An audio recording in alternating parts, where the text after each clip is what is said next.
So you founded Moms Demand Action in 2012 after the Sandy Hook killings, as you mentioned, building it into a major organization across the country to fight back against this daily scourge.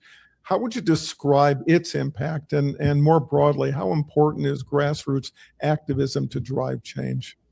Oh, I mean, I want to be clear. I was not very political. I knew nothing about organizing. I knew nothing about gun violence. I was the mom of 5 living in suburban Indiana Mm. who just could not believe that 20 children and 6 educators had been slaughtered in the sanctity of an elementary school. And I grew up in the 80s. I was so influenced by Mothers Against Drunk Driving. I can just remember, what a visceral impact they had on me when they would pull a car up onto the high school grounds that had been in a crash, still had blood inside of it. Like, it just was so powerful, not just the impact that they made, but all these women who were behind it. And so the day after the Sandy Hook school shooting, I put up on Facebook, I had 75 Facebook friends. And I put up a plea just saying, like, we need mothers and women to organize like MAD did in the 80s and stand up to the gun lobby. My 75 friends shared it with their friends and on and on. It was one of the very first political things that went viral on Facebook. And within a week, I was on the cover of USA Today. And, the day of that shooting, it impacted women so much. Many of our volunteers just walked out of their jobs, walked out in their jobs and said, I have to do something on this issue. I can't. My soul has been insulted. Yeah. And that was how I felt. I was a full-time volunteer for 11 years. And what we realized, I think in those early days, we thought, we're just going to have marches and rallies, right? That's what we're going to do. And when we lost that vote I mentioned to you, it's called the Manchin Toomey Bill in the April of 2013. Yeah. I thought, okay, we're done. We're all going to go back to our normal lives. We did this for 6 months. And volunteers reached out to me and said, wait a minute, my mayor, my governor, my state rep, they are willing to do something on this issue in the vacuum of federal action. But even more interestingly, they said, especially those in red states, my mayor, my governor, my state rep is doing the opposite. They're using this shooting as an excuse to pass the worst of the worst gun laws. We have to organize and stick around and pass good bills, but also stop bad bills. And so that is, for a decade, we created this grassroots movement that passed over 500 gun bills at the state and federal level, including school boards and town city councils. We stopped 90% of the gun lobby's legislation for 10 years in a row, right? Bills that would have armed teachers or allowed open carry. And we also changed the culture. This was something interesting that no one thought of, which was women make about 85% of the spending decisions for their families. How can they use that power to move the needle on this issue? And we started with Starbucks. Yeah. They were allowing open carry in their stores. We got them to stop that. And then 500 other restaurants and retailers followed suit. So grassroots organizing in a democracy is the key to forcing change. Yeah, and I'm going to pause on the fact that you are the mother of 5, which of course underscores for many, I was going to say women, but many people, like, how in the world would you have time to do any of that? Well, that is a great question. What's the saying? If you need something done, give it to a busy mom.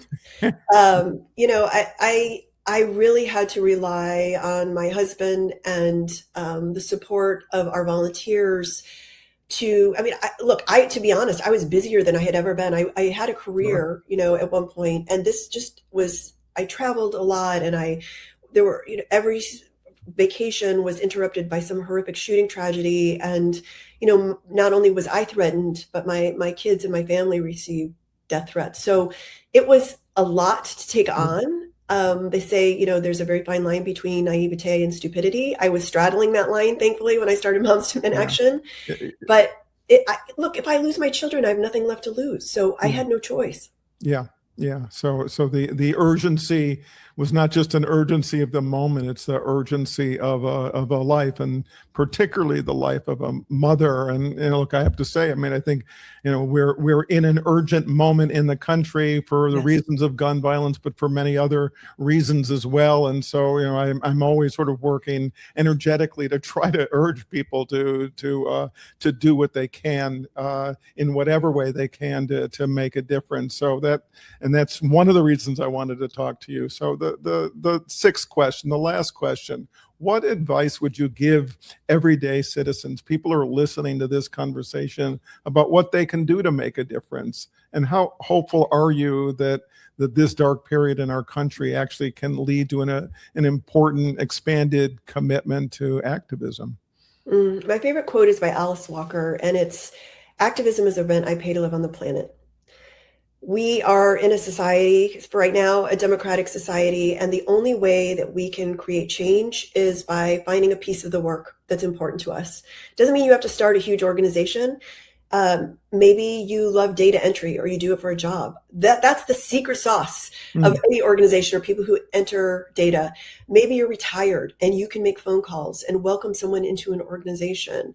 Maybe you love public speaking and you can go change hearts and minds. Whatever your values, abilities, and desires are that are unique to you, you have I think, a moral obligation to use those in the service of helping other people. That's really the definition of a community. And if we don't do those things, then we don't have community. And I hear so many people, particularly around this issue, say that they feel cynical.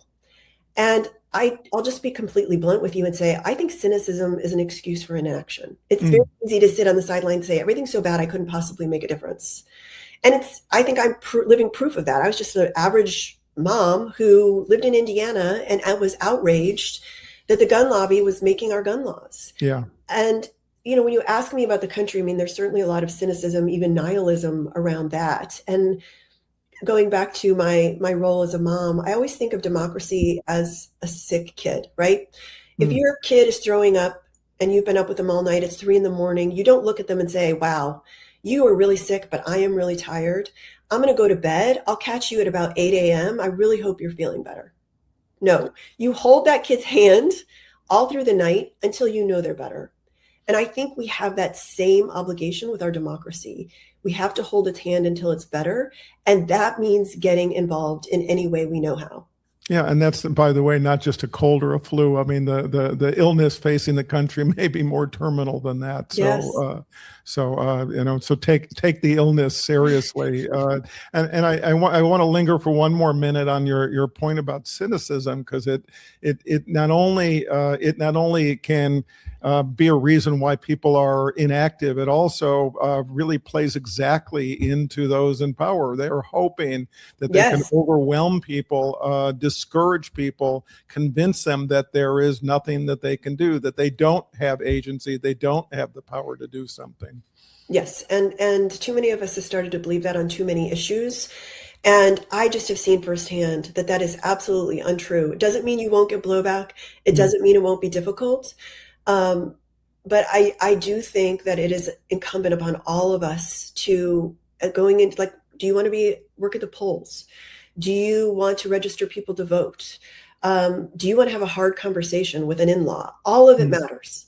All of it matters. And all of the work that you've done matters